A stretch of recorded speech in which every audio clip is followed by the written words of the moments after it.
Good morning, everyone, and thank you for being here. 2 years ago, the acting Attorney General asked me to serve as special counsel, and he created the special counsel's office. The appointment order directed the office to investigate Russian interference in the 2016 presidential election.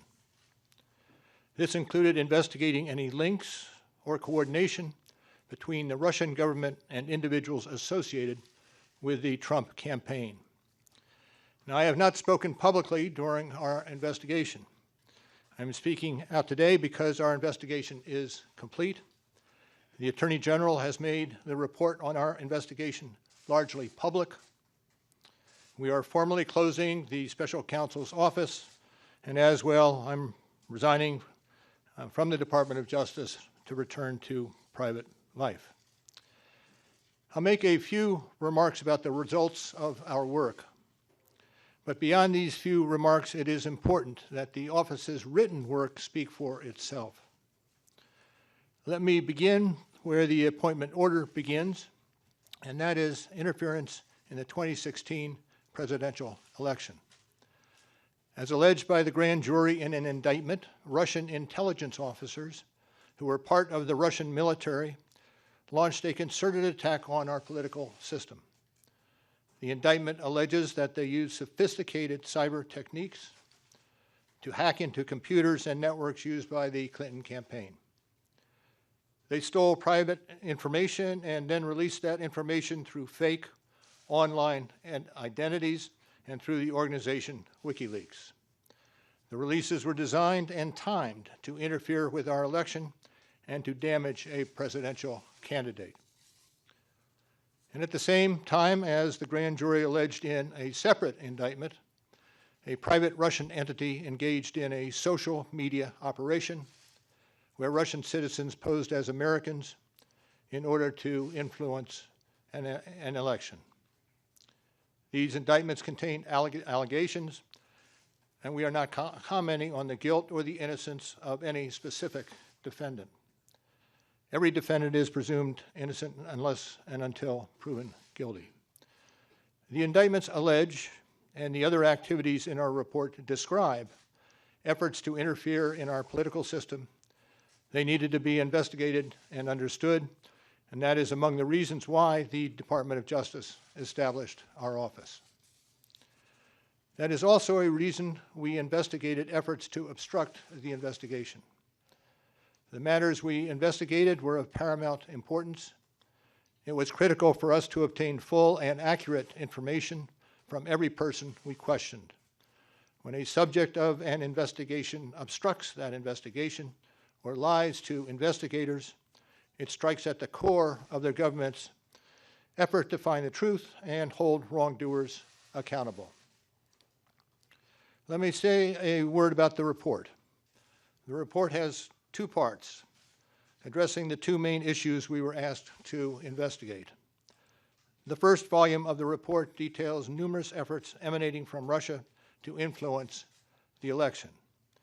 This volume includes a discussion of the Trump campaign's response to this activity, as well as our conclusion that there was insufficient evidence to charge a broader conspiracy.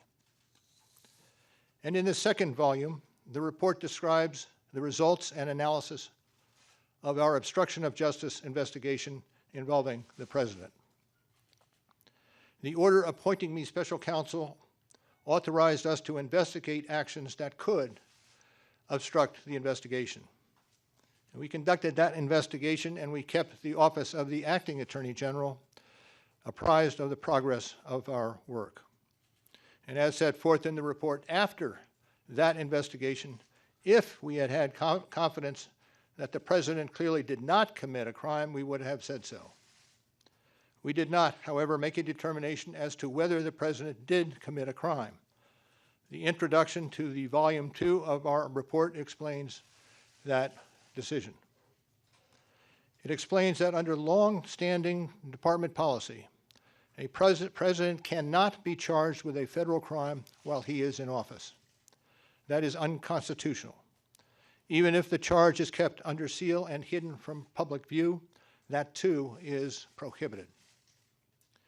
The special counsel's office is part of the Department of Justice, and by regulation, it was bound by that department policy. Charging the president with a crime was therefore not an option we could consider. The department's written opinion explaining the policy makes several important points that further informed our handling of the obstruction investigation. Those points are summarized in our report, and I will describe two of them for you.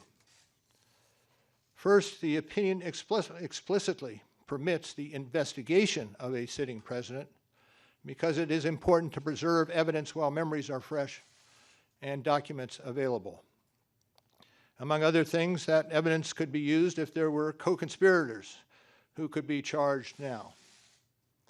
And second, the opinion says that the Constitution requires a process other than the criminal justice system to formally accuse a sitting president of wrongdoing.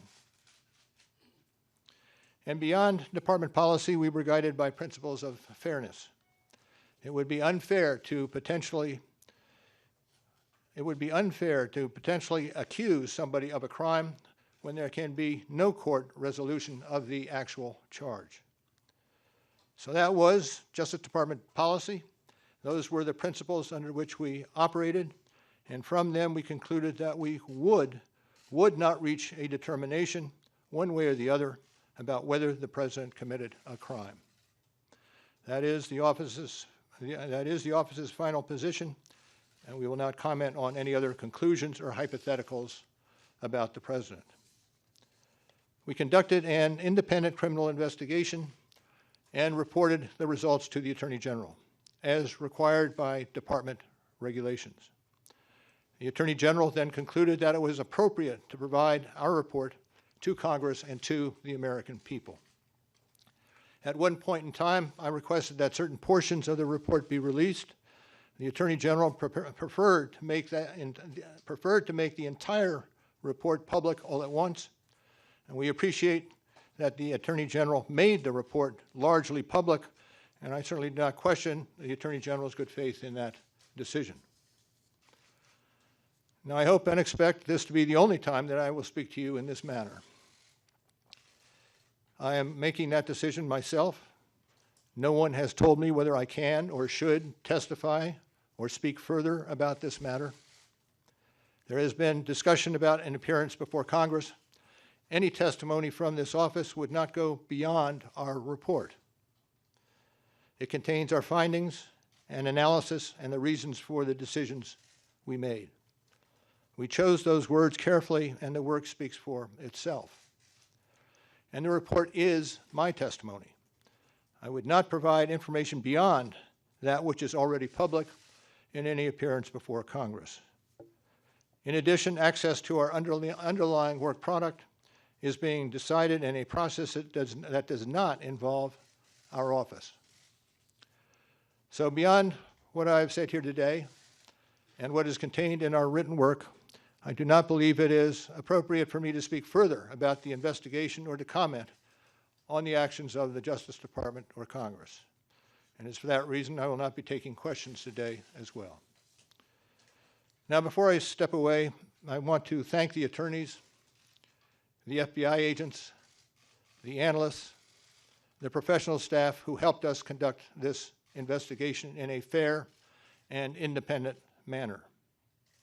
These individuals, who spent nearly 2 years with the special counsel's office, were of the highest integrity.